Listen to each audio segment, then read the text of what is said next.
महाराष्ट्र सरकार ने किसानों को बड़ी राहत देते हुए पारिवारिक जमीन बंटवारे की प्रक्रिया को आसान और सस्ती बना दिया है।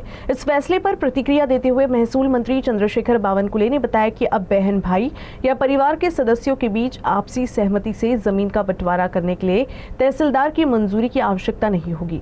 किसान सीधे रजिस्ट्रेशन कार्यालय में जाकर मात्र 500 रुपए में दस्तावेजों का पंजीकरण करा सकेंगे। सरकार के इस निर्णय को किसानों के हित में एक महत्वपूर्ण कदम माना जा रहा है, जिससे प्रक्रिया अधिक सरल, पारदर्शी और तेज होगी। महाराष्ट्रातल्या शेतकऱ्यांना जर भाऊबंदकीमध्ये आपसी वाटणी करायची असेल,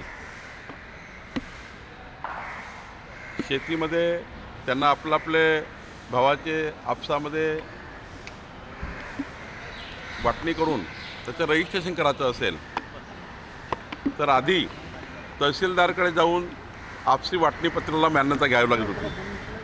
तहसीलदार जोपर्यंत आपसी वाटणीला मान्यता देत नाही तोपर्यंत आपसी वाटणीचं डॉक्युमेंट रजिस्टर करता येत नव्हतं। पण कालच्या सुधारणेने आता शेतकऱ्यांनी शेतीची आपसी वाटणी केली की सरळ मुद्रांक निबंधकाकडे जायचं आणि 500 रुपयामध्ये रजिस्टर वाटणीपत्र करून घ्यायचं।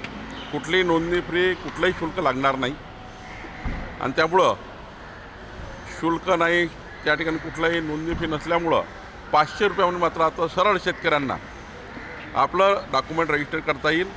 तहसीलदारकडे जाण्याची मात्र आता गरज नाही। कालपासून अंमलबजावणी सुरू झालेली आहे। या राज्यातल्या शेतकऱ्यांना वडील आणि मुलं, भाऊ आणि भाऊ यामध्ये शेतकऱ्याची वाटणी करण्याकरता आता सरळ स्टॅम्प पेपरवर लिहा आणि दुय्यम निबंधकाकडे 500 रुपयाच्या स्टॅम्पवर तुमचं रजिस्ट्रेशन करून घ्या। रजिस्टर डॉक्युमेंट होईल।